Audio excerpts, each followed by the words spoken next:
Saludos República Dominicana y el mundo, bienvenidos sean ustedes a Ruta de Actualidad, en nuestro encuentro de todas las noches.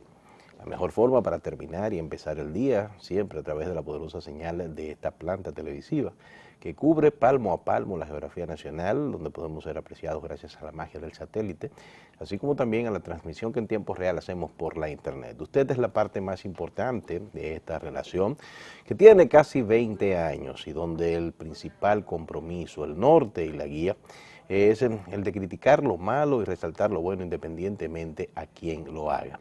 Todo eso dentro de una plataforma de respeto tanto al televidente como a nuestros invitados e invitadas que son los protagonistas fundamentales de las informaciones. La Ruta de Actualidad está formalmente en el aire, recordando que si algo a usted le gusta o no le gusta de este programa, tiene formas directas, muy específicas de dejárnoslo saber. Esas van desde el email hasta el Twitter, pasando por las redes sociales, así como también el teléfono, el celular de un servidor que está a disposición de cada uno de ustedes para que si hay algún tema en específico, una circunstancia o situación que esté afectando su comunidad, pueda usted dejárnosla saber y en la certeza de que luego de la comprobación periodística vamos a poner todo nuestro empeño para que la misma sea subsanada, usted pueda contar con esa herramienta. La Ruta de Actualidad está formalmente en el aire. Aprovecho para enviar un fuerte abrazo a mi amigo Servio Pérez, como siempre, en sintonía con este programa, así como también a Fausto Jerez, a don Fernando Berlis, a Olga María Terrero. Olga María Terrero es la madre de Perla de los Santos, todos ellos sus amigos Johnny y también Sabina, e igualmente a mi distinguida, especial y muy característica amiga, Marina del Rosario Faneit, quien está viendo la Ruta de Actualidad. Personas que, como usted, forman parte de nuestro formidable teleauditorio. Amigos míos, en el día de ayer me referí a este tema y hoy tengo necesariamente que tocarlo con toda la categoría, con toda la preocupación que significa un drama que se hace no solamente evidente, sino ya documentado. Y tiene que ver con esta denuncia de que los haitianos están ingresando en masa por Dajabón.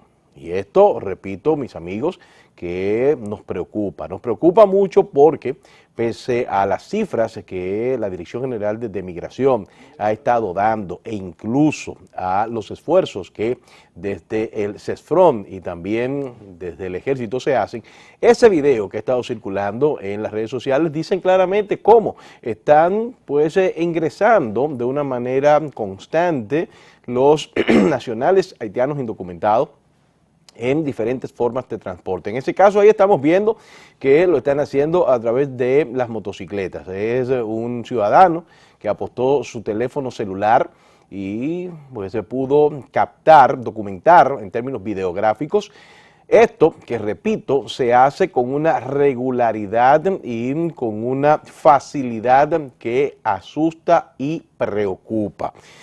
Y ustedes recuerdan que el diputado por la provincia de Dajabón, por el PRM, Darío Zapata, había denunciado ya en abril que la migración haitiana se estaba intensificando aceleradamente y que podía constituirse en una especie de invasión. Esto tras la permanencia en territorio dominicano de alrededor de 3 millones de ilegales. Esta es una cifra que nosotros no podemos certificar, no tenemos los datos, pero sí sabemos que son muchos los nacionales haitianos indocumentados que están cruzando a nuestro país y una vez aquí, pues empiezan a hacer núcleos de convivencia, pero además usted lo ve con esa presencia preocupante que tenemos en las calles, desde pedigüeños y fortaleciendo un problema que de por sí ya tiene ribetes de situación de preocupación nacional. Entonces yo con esta información insisto en el llamado que he hecho y voy a seguir haciendo siempre que tenga el privilegio de colocarme un micrófono para hablar ante el público que nos distingue, y es a las autoridades tanto de migración como del Ejército Nacional y del CESFRONT, que son las instituciones vinculadas para impedir y luego para devolver a los nacionales haitianos que estén de forma ilegal en nuestro país. No se puede concebir bajo ninguna circunstancia que un Estado soberano, como somos nosotros, tengamos esta avalancha de indocumentados y que no hagamos lo que tenemos que hacer conforme lo establecen las leyes y también los protocolos internacionales. Pero en adición a esto, usted tiene que considerar como punto agravante la realización de una serie de actos delictivos en los que se están envolviendo tanto nacionales haitianos, pero también militares dominicanos, como asaltos, robos de ganados y de vehículos, y que forman parte, según la denuncia del diputado PRMista por Dajabón, de El Diario Vivir. Hace unas semanas, las autoridades militares anunciaron el envío de más de 1.000 efectivos debidamente entrenados para reforzar la vigilancia en los puntos estratégicos de la zona fronteriza.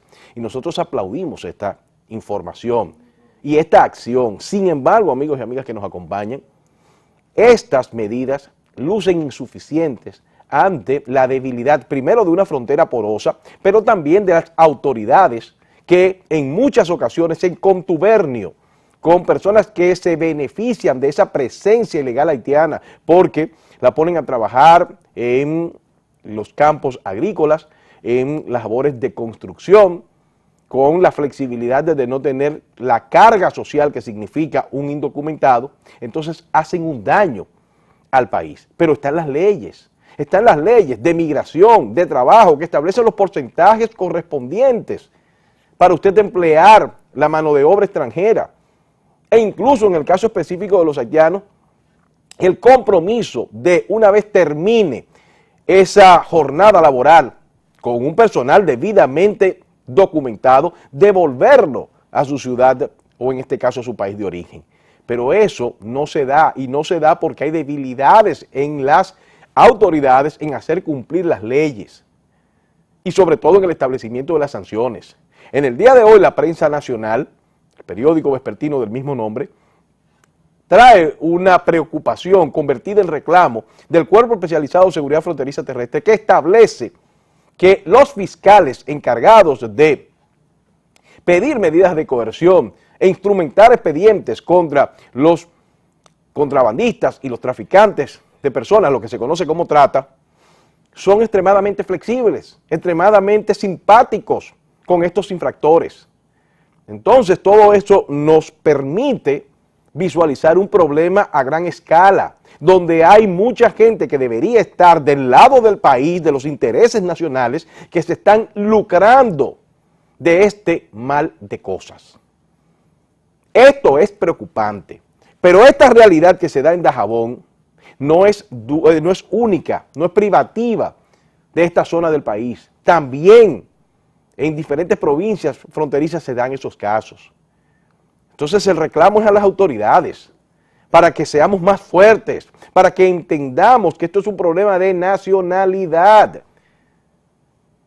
También el reclamo a la comunidad internacional, que se ha hecho la loca con una realidad de espanto que se vive en Haití. Pero nosotros como país no podemos cargar con el problema haitiano. Ya hemos sido y seguimos siendo suficientemente solidarios y suficientemente humanitarios en materia de salud, en materia de mano de obra, en materia de educación, de alimentación. Pero todo tiene un punto, todo tiene un límite, porque la solidaridad nunca puede llegar hasta el contagio. Entonces, insisto en el llamado tanto a las autoridades de interdicción, entiéndase, el Ejército Nacional, el CESFRONT, así como también la Dirección General de Migración, para que establezcan los mecanismos eficaces para poder enfrentar de una forma efectiva esta triste y peligrosa situación que nos está golpeando. Porque no es verdad que usted va a resolverlo todo diciendo, bueno, mira, devolvimos a tantos. Bueno, está bien, pero ese no es solamente el problema. El asunto es que hay una debilidad por parte de las autoridades que están dejando pasar a estos nacionales y tan pronto ellos ya cruzan esta ciudad fronteriza, simplemente se quedan en el país. Y la situación es alarmante. Yo no me atrevo a afirmar que son 3 millones de presencia haitiana que tenemos en el país, como dice el diputado opositor Darío Zapata, pero de que son muchos, son muchos.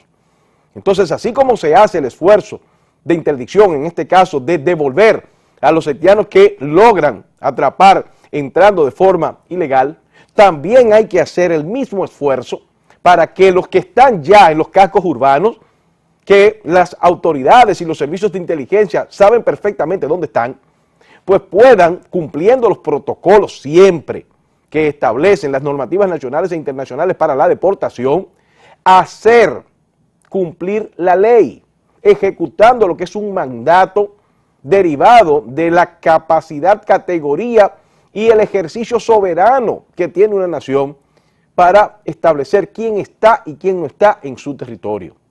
Y yo estoy haciendo el llamado, y lo estoy haciendo de una manera muy insistente, porque este video que acabamos de ver hace un momentito, gracias a la gentileza y a la eficacia de nuestro señor director, lo dice todo.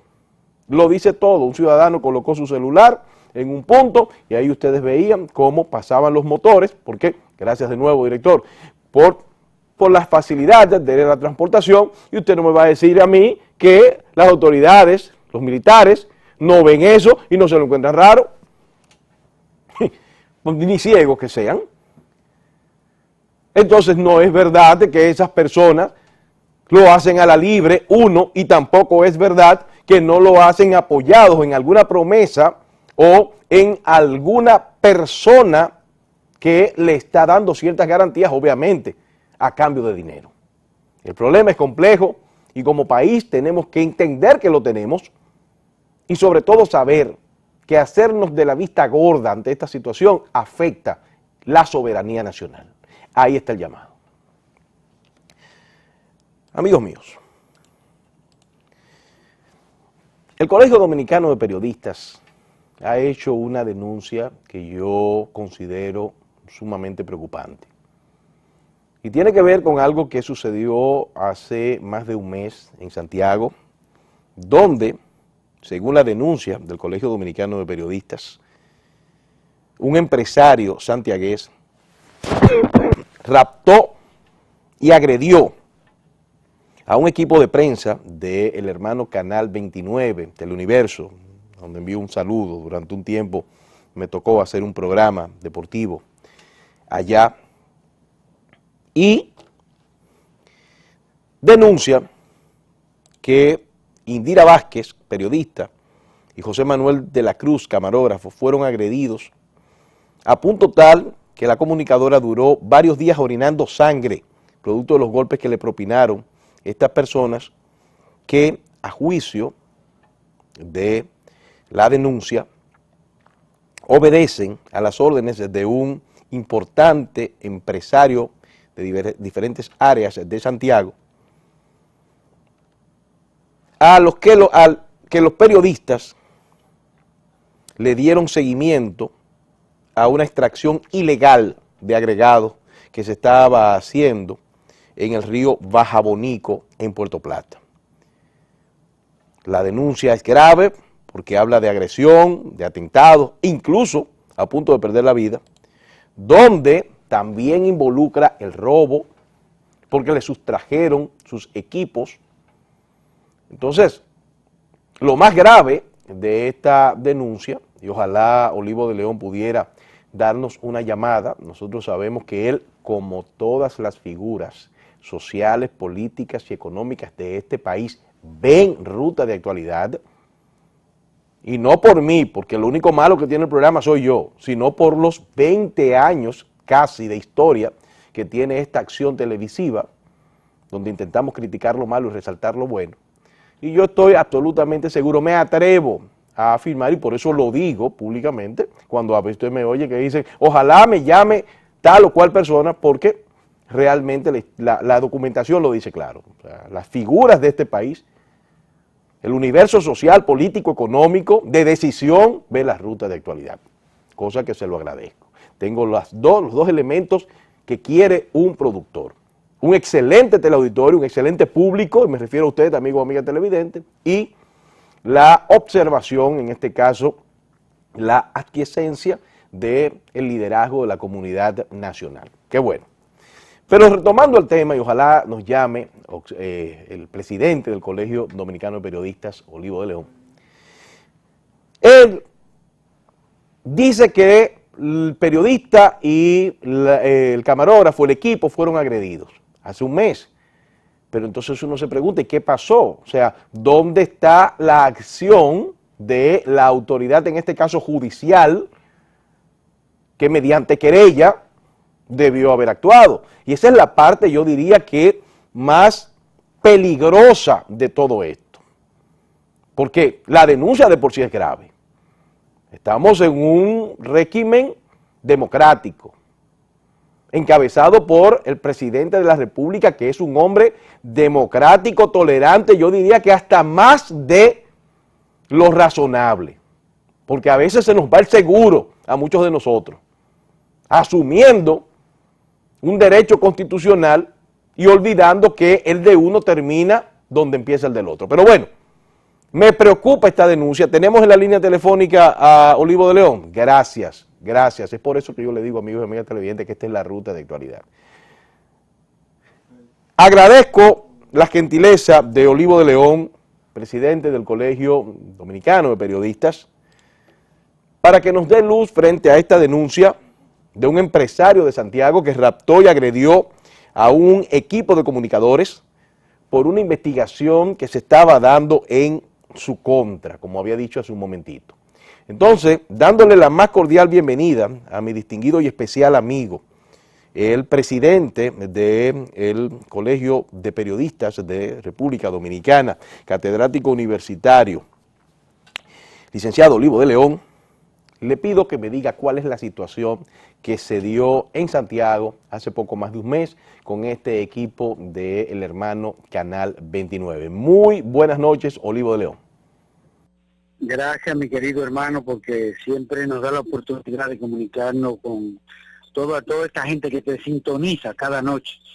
Mira, el caso de Santiago es un caso sumamente grave y muy preocupante, porque no se trata de una simple agresión, fruto de un momento de coraje, de pique, como dice uno, sino que es algo que se planifica. Cuando las cosas se planifican para hacer daño, entonces la situación es peor todavía.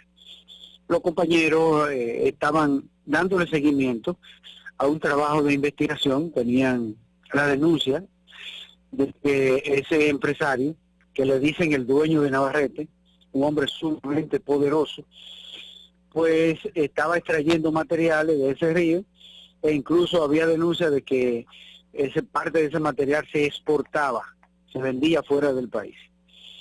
Pues ellos se encontraron precisamente con la palita y con un camión extrayendo el material y le dieron seguimiento a ver a dónde iban. El chofer se dio cuenta y se detuvo, se metió en nervios y empezó a llamar a todo el mundo, incluyendo al dueño. Y bueno, emboscaron a los periodistas.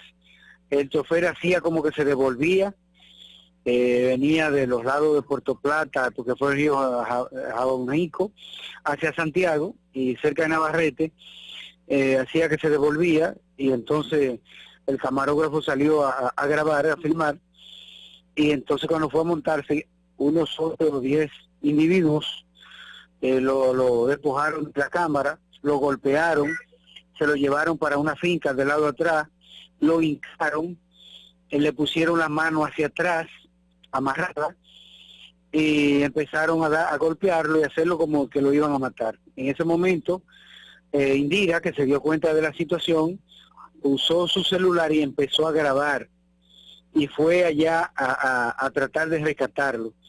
Pasó una patrulla policial, y entonces ella le pidió ayuda a la patrulla policial, y la patrulla fue quien le quitó el camarógrafo, que lo tenía en una posición para matarlo, a esa gente que lo iban a matar.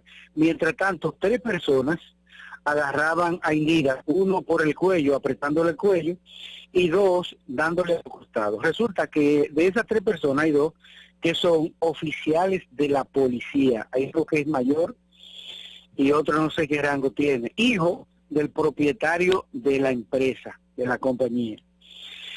Los mismos policías no permitían que salieran los muchachos. O sea, no lo tenían en ese acto, y como aparentaban como si fueran empleados de ese señor, no permitían que salieran ni le devolvían los equipos. Y bueno, no hasta que llegó el director del canal, que es el canal 29 de Santiago, fue entonces cuando le entregaron a los 2 periodistas, y de los 2 periodistas de ahí fueron a parar a un centro asistencial, porque estaban sangrando ambos profusamente fruto de los golpes recibidos. Y lo tuvieron hasta las 2 de la mañana en ese centro asistencial. Tampoco lo dejaban en su casa ni lo internaban.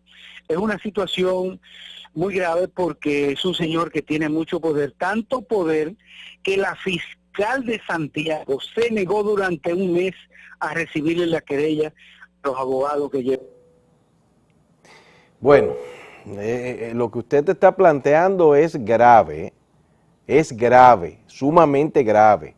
¿Cuál es la situación, presidente, de los periodistas ahora mismo? O sea, ¿cómo se están desenvolviendo?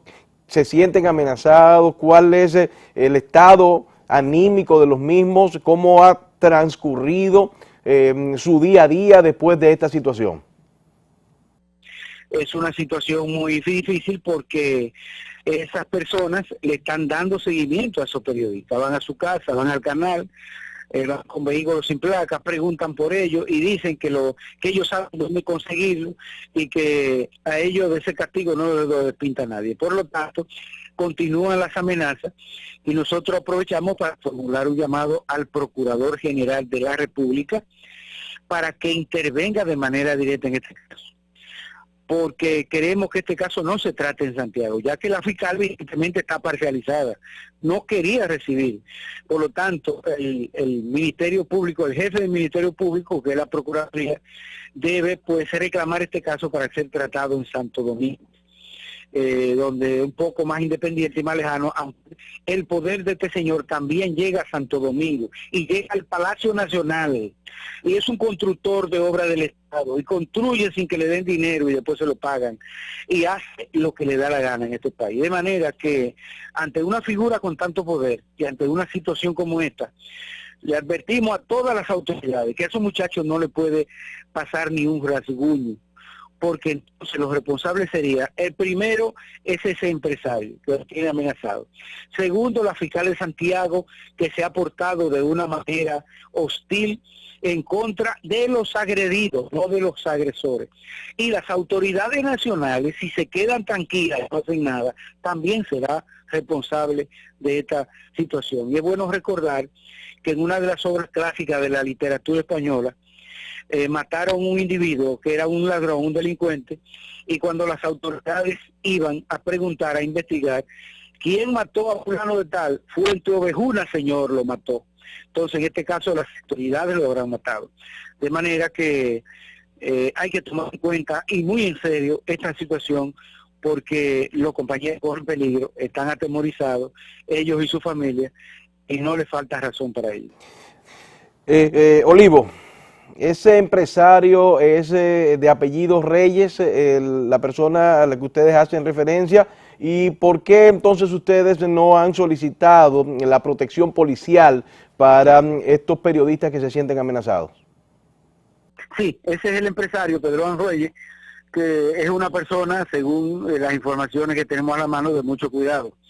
Y es una persona acostumbrada a hacer lo que le plazca sin tener ninguna consecuencia legal.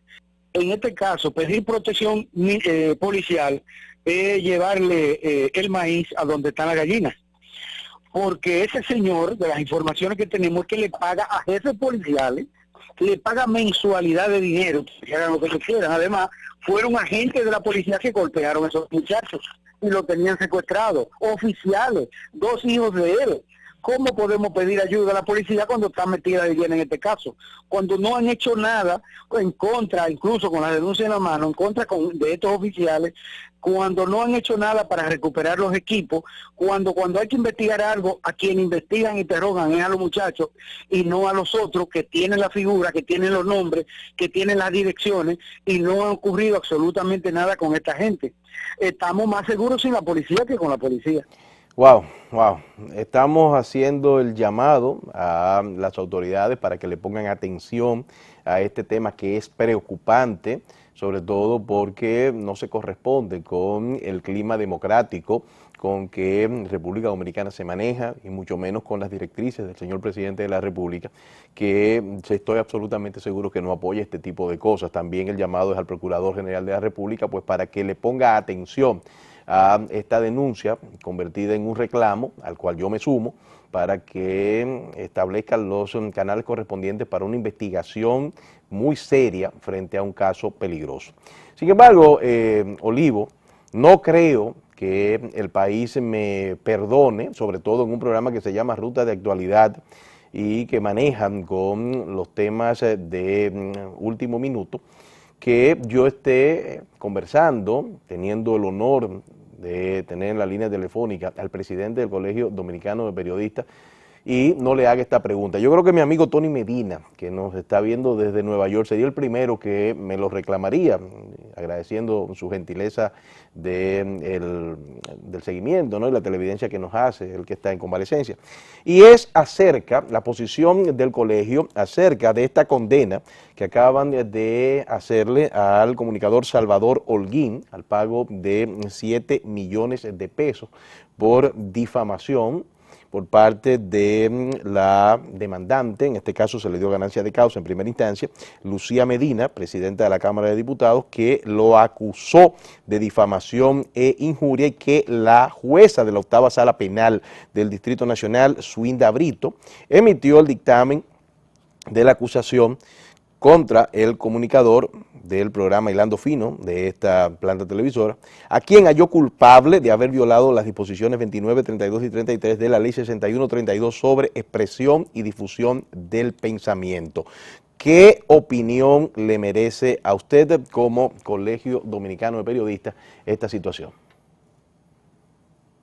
En primer lugar, siempre es penoso cuando ocurre una situación como esta contra cualquier ciudadano, y mucho más contra un periodista que tiene como misión usar los medios de comunicación para difundir los conocimientos, las informaciones, la idea, los hechos que acaecen, y también para crear opinión pública en torno a los mismos. De manera que es lamentable que un tribunal haya tenido que caer en esta situación. Yo realmente no conozco a plenitud la sentencia, solo el hecho del dispositivo que se conoce, que fue condenado a 7 millones de pesos, entre otros detalles.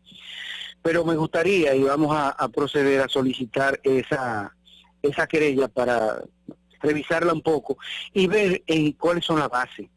O sea, en qué se basa, cuáles son los fundamentos del juez para tomar este tipo de decisión. Porque hay dos cosas fundamentales acá. Número uno, el Tribunal Constitucional, todos sabemos que eliminó unos 8 o 9 artículos de la Ley 6132. Yo supongo, o no sé si fue por esta ley o fue por la Ley de Delitos Electrónicos que fue sometido Salvador Holguín. Si fue por la Ley 6132, habría que ver, porque el Tribunal Constitucional derogó 8 o 9 artículos, entre ellos el artículo que tiene que ver con figuras públicas, con funcionarios. Incluso cita ese artículo a la Cámara de Diputados, el Senado, el Congreso, las Fuerzas Armadas, las instituciones de carácter público. Por lo tanto, al sacarlo, al declararlo inconstitucional, pues no pudiera ser sometido por esta vía, como que cometió cualquier acto en esta dirección. Ahora bien, si fue sometido por la Ley de Delitos Electrónicos, ya es otra cosa. Pero también hay otra cosa que la Constitución señala, que es el derecho de todo ciudadano a su intimidad, a su vida privada, al manejo de su imagen. Eso lo tenemos consagrado en el artículo 49, que es un artículo riquísimo en cuanto a una serie de figuras nuevas que parecen que no tenían las constituciones anteriores y que, bueno, no las aporta aquí la Constitución en el artículo 49. Si se toma en cuenta, supongo, es probable que ese sea el punto de partida. Entonces, bueno, pues a Salvador lo que le correspondería sería ahora pues apelar esta decisión para ser conocida en segunda instancia. Si no le conviene el resultado segundo, apelar a la tercera y luego acudir al Tribunal Constitucional, que son todos los mecanismos que nos da la Constitución y las leyes para poder conocer a fondo este.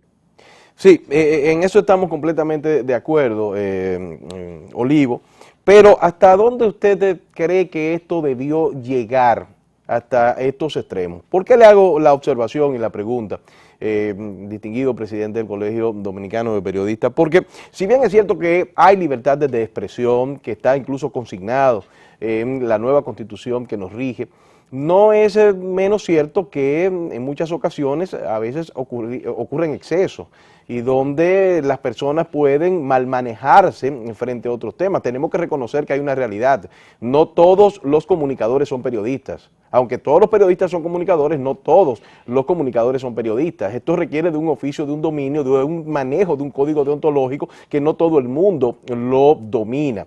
Por tanto y por cuanto, o sea, hay veces en las que las personas pueden equivocarse, la persona puede cometer un error, a veces por desconocimiento, a veces por mal manejo, y entonces pues para eso se buscan los mecanismos intermedios. En este caso está la posibilidad del derecho a réplica, está la disculpa, bueno, hay una serie de cosas. En este caso a mí me apena porque son dos personas de mi afecto. Sin embargo, o sea, ¿hasta qué punto esto se debió dejar correr hasta esto? O sea, ¿hasta qué nivel estamos ante lo que fue un mal manejo en el durante y en el después de esta situación?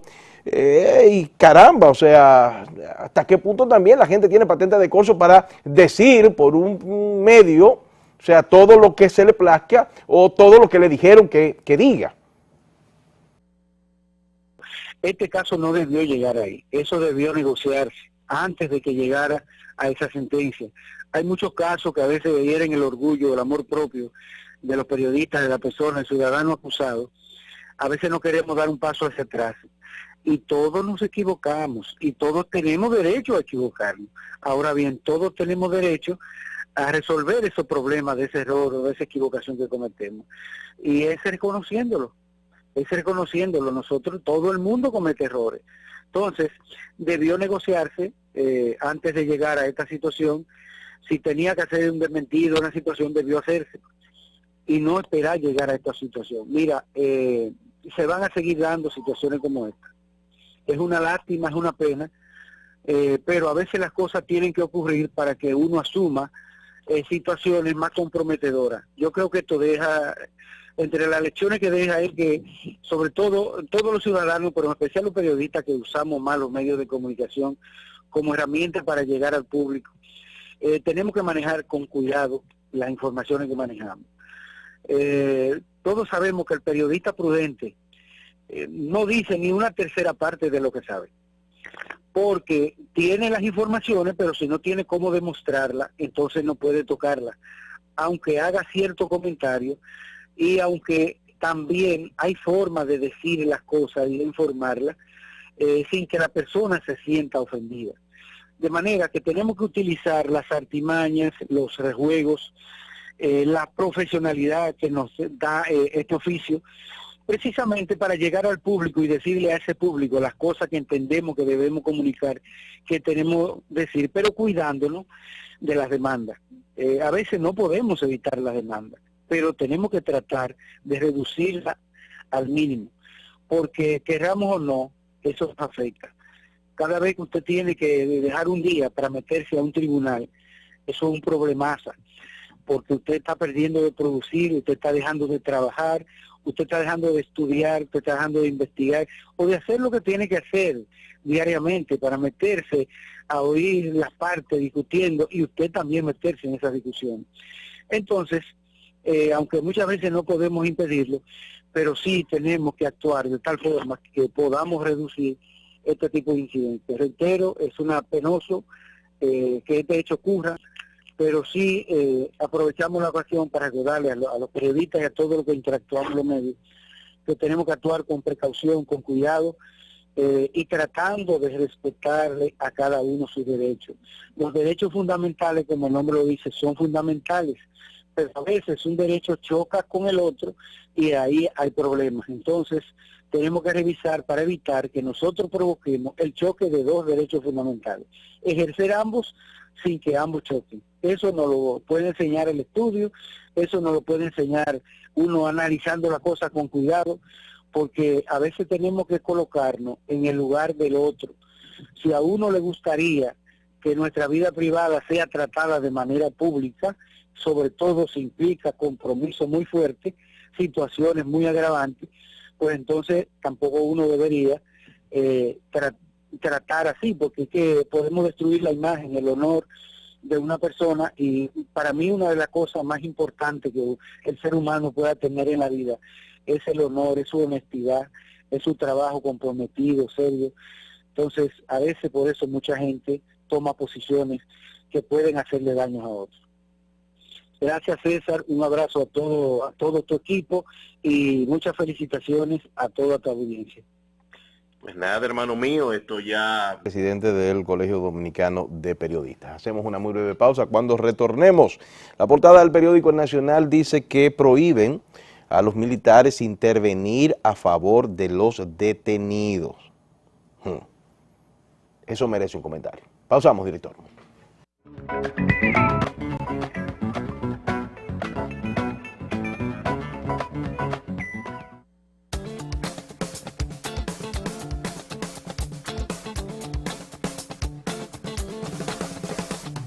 La planta depuradora de la Sursa, como la hemos llamado, está proyectada a recoger las aguas residuales de aproximadamente unos 40 barrios del Distrito Nacional y Santo Domingo Norte. Proyectada también a darle servicio a 450.000 personas.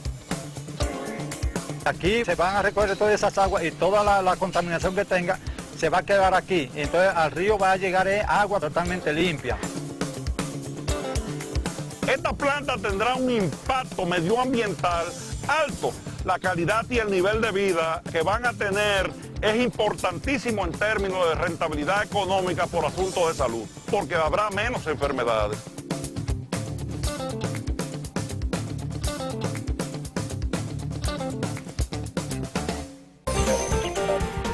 Con la entrada en vigor de la amplitud a la forma I-601A, se levanta la inadmisibilidad de la antigua ley del castigo, donde todas aquellas personas que se quedaron irregular en los Estados Unidos tendrán la oportunidad de viajar a su país de origen y así recibir su visado de residencia para reagruparse con sus parientes. Entérate.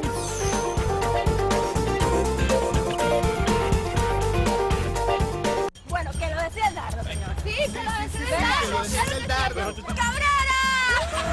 En el noreste, este es tu país, solo esperando por ti. Tu país lo tiene todo y todo por descubrir. Más que playas y montañas, alegría el corazón. Donde quiera que tú vayas, disfrutas con pasión. Donde quiera que tú vayas, todo es música y sabor.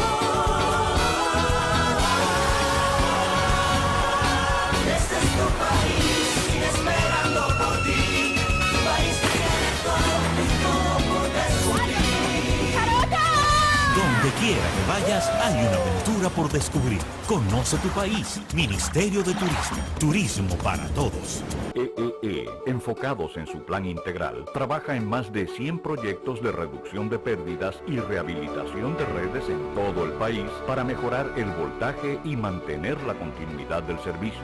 Se construyen 8 nuevas subestaciones, 16 en proceso de repotenciación, 24 en total. Avanzamos con 1.825 kilómetros de de redes rehabilitadas, 268 kilómetros de nuevos circuitos, más de 20.000 clientes prepagos, 243.000 clientes normalizados, 212.000 nuevos clientes telemedidos, alcanzando ya más de 340.000 en las 3 sedes. Corporación Dominicana de Empresas Eléctricas Estatales, CDEE, hacia la solución definitiva. Sintonízanos a través de HIFA, La Voz de las Fuerzas Armadas, 106.9 FM para Santo Domingo y 102.7 FM para todo el territorio nacional.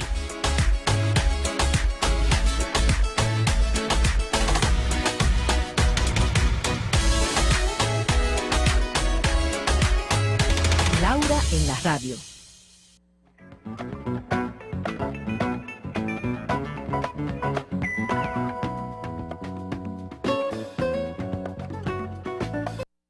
Amigos televidentes, volvemos al estudio principal de Teleradio América, desarrollando para ustedes la ruta de actualidad de esto que lejos de un trabajo es un placer y sobre todo un gran privilegio.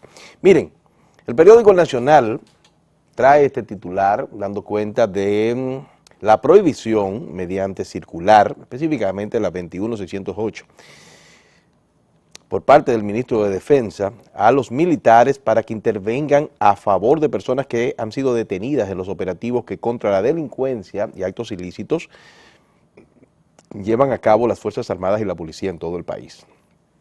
El ministro de Defensa, Rubén Paulino Sen, pide a los comandantes del Ejército, Fuerza Aérea y Armada Dominicana que instruyan a los jefes de las distintas dotaciones a no recibir llamadas de militares interviniendo a favor de personas detenidas en los operativos por la seguridad ciudadana. El teniente general Paulino Sen sostiene que con esa práctica de los militares que intervienen a favor de personas detenidas en los operativos se lesiona el buen desenvolvimiento e interés de enfrentar las acciones ilícitas, así como ofrecer mayor seguridad y protección a la población. Hay una parte importante y es que en el memorándum, en la circular, dice, este despacho ha observado con preocupación la lesiva práctica de miembros de las Fuerzas Armadas de realizar llamadas telefónicas a los oficiales encargados de los puntos de interceptación ilícita con el fin de obtener favores a favor de las personas detenidas. Mira, la medida es profiláctica, pero la realidad de las mismas es que en las instituciones castrenses y las policiales hay un régimen de jerarquía, de rangos. Esa es la realidad. Entonces, una persona detenida bajo control de un, no rango cualquiera, de un teniente, lo llama un capitán o lo llama un mayor, 1 o 2 rangos superior, y le baja raya, para decirlo en buen dominicano, de que le entregue a esa persona. Puede ser que le pida el favor, pero también puede ser que le baje una raya. Entonces el subalterno, ante una situación así, si todavía la situación, en este caso, el caso o la persona está en control militar o policial, pues entonces para evitar represalia, accede. Si ya lo pasó a la justicia, bueno, ya no, porque ya es cuestión del Ministerio Público. Entonces ya como militar no le puede imponer, no le puede bajar una raya, no le puede bajar una línea a una autoridad judicial, en este caso civil. Por ahí es que anda el asunto. Pero lo que me apena es que esto sea una práctica recurrente. Y entiendo que dará resultado de alguna u otra manera. Habrá casos en que no va a dar resultado. Que no va a dar resultado porque los rangos son los rangos. Pero con esta acción se muestra una intención de profilaxis por parte del ministro de Defensa, pero también, y esta ya es una interpretación periodística, la posibilidad de que ante los hechos muchas personas cuestionadas, o en este caso carne de tribunal, léase delincuentes, estén siendo favorecidas por estas intervenciones de militares, ya sea vinculados familiar, sentimental, de la razón que sea. Y por ahí también puede estar habiendo un problema. Creo que eso es lo que me da, esa es la lectura que me da. El asunto de los rangos, que es real, o sea, en los cuerpos militares y policiales es así, perdón, y luego que se hayan dado cuenta que muchas de esas intervenciones, en este caso de esas consideraciones que se piden, sean a personas que no lo merecen desde el punto de vista de que son vinculadas a acciones ilícitas, que están fichadas y una serie de etcétera. De todas maneras, lo veo muy bien como medida. Tengo mis reservas en que se pueda aplicar en un 100%, pero qué bueno que eso se establezca, aunque eso en modo alguno significa que una persona pueda hacer una labor de intercesión por otra, desde el punto de vista, mire, yo vengo aquí, ¿qué le pasó a mis primos, a mi familia? Bueno, pero eso es otra cosa. Pero de ahí al llamar la llamada de, aló, mire, sargento tal, le habla el coronel fulano, bueno, ya, ¿entiendes? O teniente, mire, le habla el mayor tal cosa, o el capitán, es por ahí que anda el asunto. Ya en la parte final del programa, el viernes, es decir, dentro de algunas horas, se va a continuar el conocimiento del recurso de apelación que se le ha hecho a la medida de coerción que sometieron 10 de los acusados en el tema Odebrecht para obtener su libertad. Estas personas fueron escuchadas hace unas horas, algunas de ellas fueron trasladadas bajo estrictas medidas de seguridad al recinto penitenciario de Najayo Hombre, luego que terminó la audiencia a las 6:30 de la tarde en un tribunal presidido por la magistrada de la Segunda Sala Penal de la Suprema Corte de Justicia, Miriam Germán Brito. Los involucrados que fueron escuchados son Andrés Bautista, Víctor Díaz Rúa, Máximo de Olio, Temístocles Montaz, Rudy González y Alfredo Pacheco. Mientras que dentro de algunas horas el proceso continuará escuchando al abogado Conrado Pitaluga, a Radamés Segura, a Ángel Rondón y también a César Sánchez. 3 de los 13 a los que se les dictó medidas de coerción no presentaron apelación, que son los senadores Julio César Valentín y Tommy Galán, así como Roberto Rodríguez. La Segunda Sala Penal de la Suprema Corte de Justicia decidió recesar hasta el viernes a las 9:30 de la mañana el conocimiento de este recurso de apelación sometido por los imputados en el caso de los sobornos de la empresa constructora brasileña Odebrecht. Ustedes conocen mi punto de vista frente a este tema. Soy de los que creen que ninguno, salvo el que está fuera del país, que está en Guatemala y que no ha llegado o no ha venido supuestamente porque está cumpliendo compromisos laborales, todos deberían estar sueltos.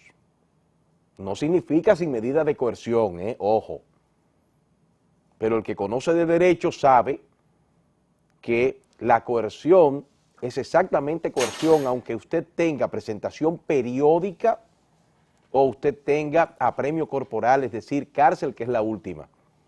Lo que varía es la capacidad, la categoría, el impacto de esa coerción, pero coerción es coerción. Es decir, que usted está encartado, usted está judicializado igualito, aunque usted esté suelto, aunque usted esté en su casa y la coerción sea de presentación periódica. Y usted está encartado, como está encartado o estaría encartado alguien que tiene la séptima de las medidas que establece el Código Procesal Penal, que es el apremio corporal o en este caso la prisión preventiva. Solo que en buen derecho e incluso respaldado por mandato constitucional, la coerción busca evitar que el encartado o la encartada se evada del proceso, se distraiga del mismo o que pueda destruir las pruebas. Implica también la gravedad del caso, pero medularmente es para garantizar que el justiciado no se evada del proceso, no se distraiga del mismo, no tenga peligro de fuga. Si tiene peligro de fuga, pues entonces usted lo pone a resguardo de los barrotes. Pero no es verdad que ninguno de los que están encartados, menos el que está afuera, representan peligro de fuga. Eso no es cierto. Eso no es cierto. Entonces yo siento que la coerción mayor que se le impuso no se correspondía en buen derecho a ninguno, porque todas son personas que pueden demostrar el suficiente arraigo como para que la justicia sepa que no se van a sustraer del proceso. Algunos de ellos, todos han respondido al llamado de la justicia y algunos de ellos han ido sin que se les convoque. Todos tienen domicilio conocido, todos tienen actividades comerciales establecidas, algunos de ellos son figuras de trascendencia política y económica, entonces no es verdad que ellos representan ni peligro de fuga ni se van a distraer del proceso, eso no es cierto. Entonces yo creo que sobre esa base y en buen derecho, sin que esto implique, y quiero hacer la salvedad, el aclarando y la puntualización, que sean sacados del expediente, que en este caso se está instruyendo en una fase que es secreta y que permitirá luego de la posición del Ministerio Público, que actúa como juez de la querella, comprobar si hay indicios serios, graves y concordantes que comprometan la responsabilidad penal de los encartados, determinar si van a juicio de fondo para que allí, en una fase oral pública y contradictoria, a diferencia de la instrucción que es secreta, puedan presentarse los alegatos de defensa y de acusación para que el magistrado o la magistrada actuante establezca la culpabilidad o la inocencia de los mismos.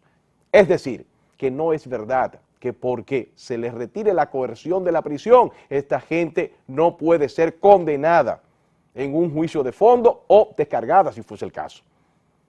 Es mi punto de vista. Vamos de todas maneras a esperar qué va a pasar con esta decisión, que como es un tribunal colegiado tendrá que ser por la mayoría. Yo entiendo que quien está conduciendo el proceso es una mujer de probada capacidad, seriedad, de resiedumbre moral y más que eso, de gran enjundia jurídica, que es la magistrada Miriam Germán. Y en el tema de justicia, si el señor director me regala estos minutitos, pues el Consejo de la Magistratura dio a conocer los nombres de los preseleccionados para las altas cortes. Estamos hablando de 85 aspirantes a ocupar posiciones de la Suprema Corte de Justicia y del Tribunal Superior Electoral. Dentro de algunas horas se va a presentar a la opinión pública estos preseleccionados, donde hay gente buena, donde hay gente de mucha valía, donde hay personas que gozan de mi gran aprecio.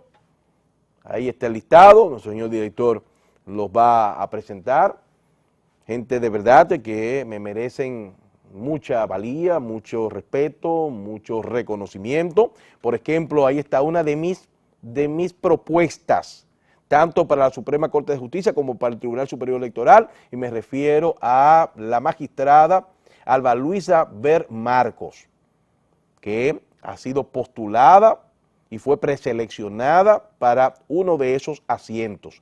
Pero también en la otra diapositiva se ve todo un grueso, todo un listado de distinguidos juristas, solo para mencionar algunos, gente de mucha importancia como Cándido Simón, que está también presentado, o en la otra diapositiva donde se ve el restante de los 85 y usted tiene ahí, ya dije a Cándido Simón, pero usted también tiene a otros magistrados, ¿no? Algunos de ellos y otras personalidades, ¿no? Que forman parte de los preseleccionados y que yo entiendo que se debe hacer un ejercicio mesurado, un ejercicio profundo para escoger lo mejor en términos jurídicos y en términos morales. Por eso ustedes ven que me he inclinado para que uno de esos asientos lo ocupe la magistrada Alba Luisa Ver Marcos, que es para mí una de las mujeres que mejor se desempeña en la judicatura dominicana, aparte de que demostró su dominicanidad, su nacionalismo y su compromiso con esa sentencia histórica que emitió, que evacuó en el tema de los terrenos de Bahía de las Águilas, devolviéndole al país ese patrimonio. Así están las cosas, amigos y amigas televidentes. Nos vamos a reencontrar cuando el reloj diga que son las 12 de la noche.